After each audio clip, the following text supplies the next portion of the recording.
All right. Hello, everybody, and welcome back to another episode of the Wealth Building for Dummies podcast. My name is Kyle Demian, and I'm joined here with my buddy Renji Matthew.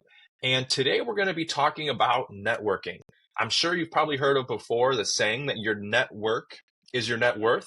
And we're going to talk about what that means and some of the different ways that we have networked over our career as being, entrepreneurs and just give some different tips and insights to what we've done, what we've learned, what's been a success, what is not, and just kind of give you guys tips on how you can go out there and become better networkers as well, because your network is your net worth, right, Renji? Can you kind of Yep. define and break that down for us? Like, what does your network is your net worth mean to you? Well, one of the phrases that I've heard so many times growing up was, "Tell me who your closest friends are, and I'll tell you what your future's going to look like." Right? So that's what it is. Your network is the people that you surround yourself with, be it work, business, family, school, whatever it is.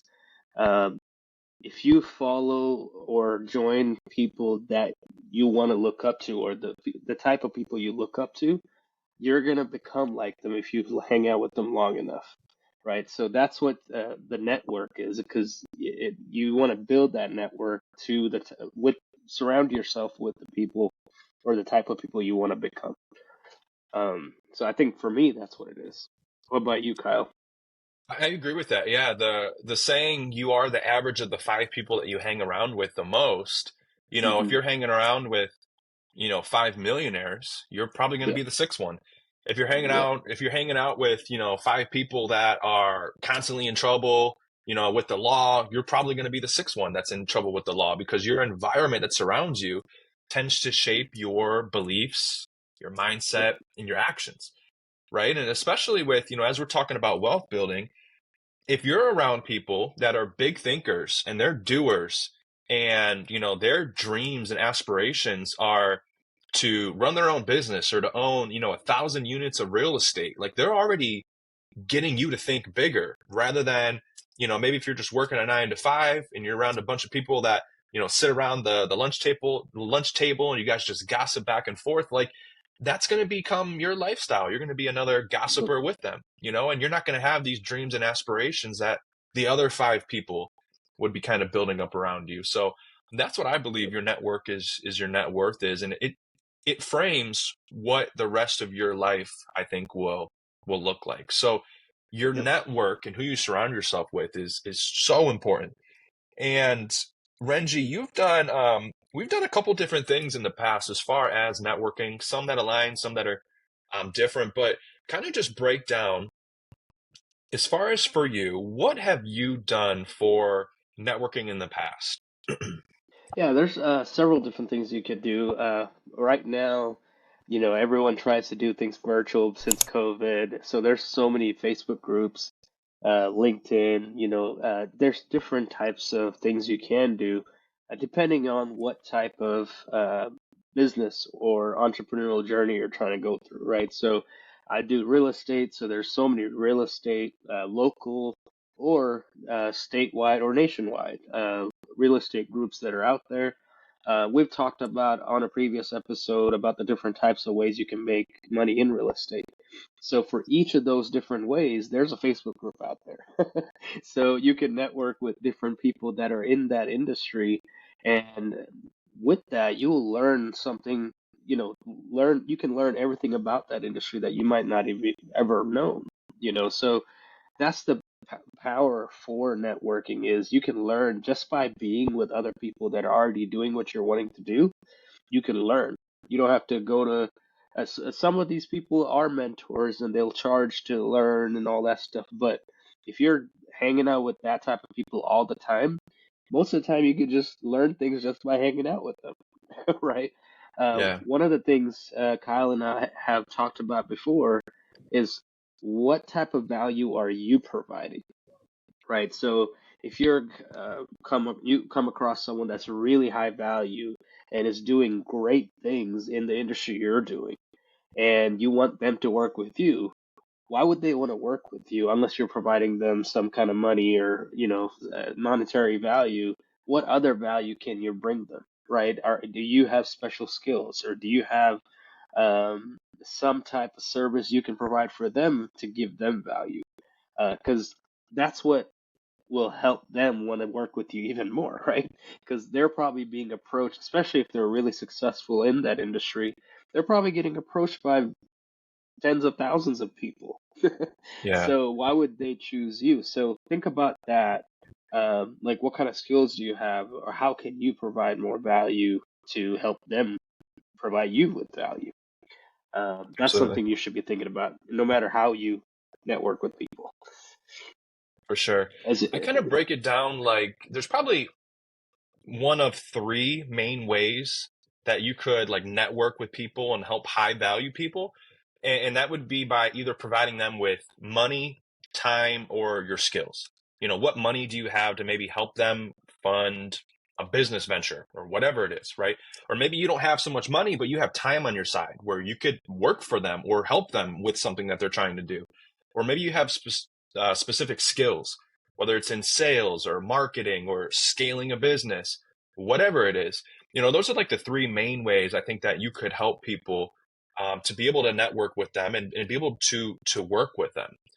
And as far as like networking and talking to different people, you've done some cold outreach to people before and just Mhm, ask them if they'd be open to networking. So, and you use mhm. LinkedIn and I think some other like social media platforms, but kind of walk us through that. Like if you were going to Yep. log into LinkedIn now and then go out and to actively try to network and meet new people, what does that look like for you? Like, what are you doing and what are you saying to different people?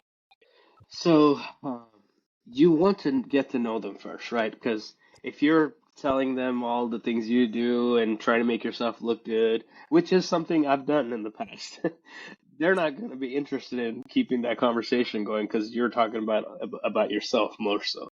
So Yeah, what I've found to help me be successful in the networking side is trying to get to know the person you're talking to, genuinely. Because if you're wanting to work with them, you want to get to know the type of person they are and see if you actually will gel together and stuff like that. Because if you don't, in real life, if you wouldn't go have dinner or hang out with them, then why would you want to network with them? Because it's not gonna be natural, if that makes sense, or genuine, right?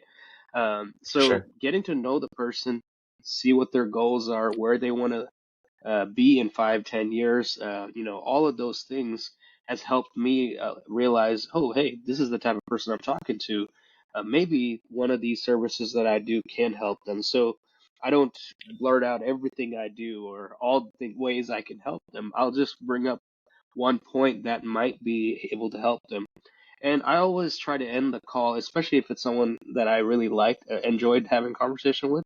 At the end of the call, I'll say, "Hey, if you see anybody on my platform that you want me to make an introduction to, let me know. I would be more than happy to." And that's awesome because you're again providing value by helping them connect to someone else that they've been trying to connect but couldn't. So it's all about trying to provide value because if you get to know them, again, you're trying to see the type of person they are, and that once you get to know them, you might be able to provide them more value than if you're trying to just pitch them something without getting to know them, right? And that's part of Yeah, like going back to sales too. You can't just sell something to somebody without knowing what their pain point is and all that stuff too, right? for Is sure. there anything you would want to add to that, Kyle? Yeah, I don't think anybody likes the guy that goes to networking events and is just trying to sell everybody. Like that's Yeah, a turnoff. Nobody likes that guy.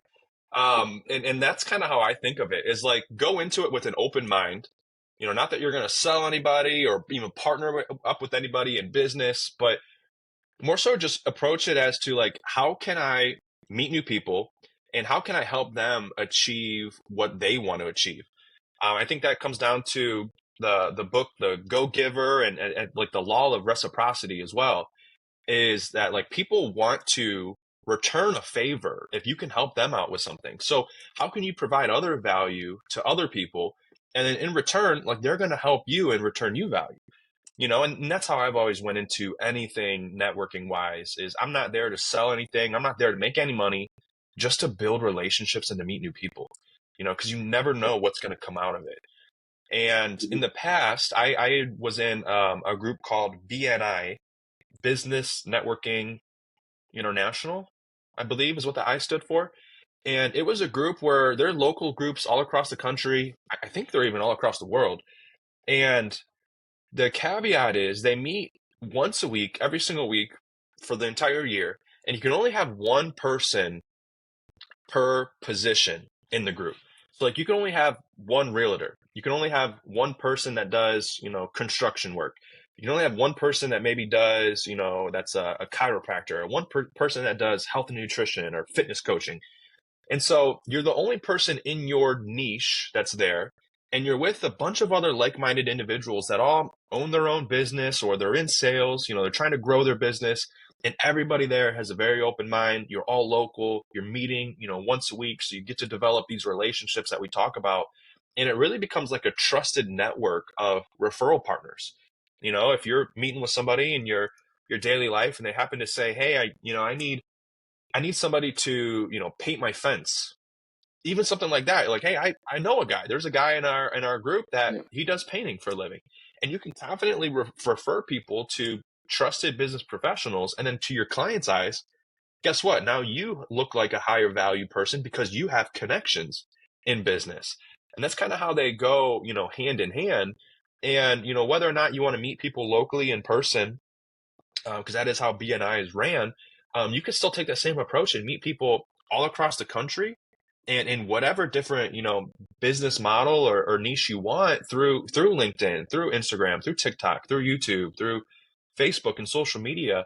And it's a pretty easy conversation to have. It's just asking people, if they want to have a virtual networking conversation or a virtual coffee hour and just get to meet new people. There's more people out there that are open minded to doing something like this than you may expect. And not everybody's asking them. Ever since COVID, I feel like us as a society have kind of gotten further and further apart as far as like actually developing relationships. So if you go out and ask, 10, 20, 30 people if they would want to have a virtual networking meeting just to get to know each other, 50% of the people probably won't answer you, but the other 50% of people, I would vouch to say that they're going to be open minded to doing that, especially if they're a business owner, because business owners are always looking to network. I think employees, on the other hand, probably not so much just because there's really nothing for them to get out of it.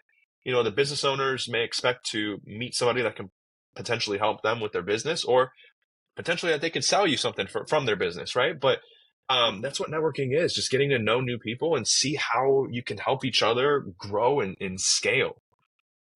And Reggie, what else do you have to add to that? Because I know you've done some virtual networking and in-person networking in the past too.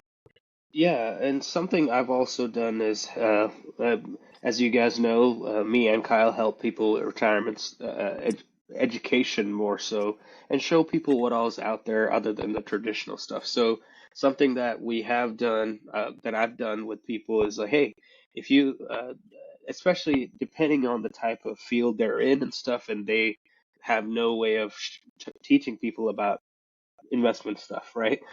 Something I'll say is like, hey, I can provide maybe this is a value add to them. So, hey, if you come across clients that need help learning about retirement accounts, if they're confused or overwhelmed about all the options out there, or they're not happy with what they have, you can, if you connect me with them, I can, that could be a value add for you because your client sees you as someone that can help them with their problems, and you don't have to pay me anything or anything. I'll just be, we can be referral partners, and I'll do the same thing if, depending on whatever industry they're in, if I come across people that need that help, I'll refer them to you.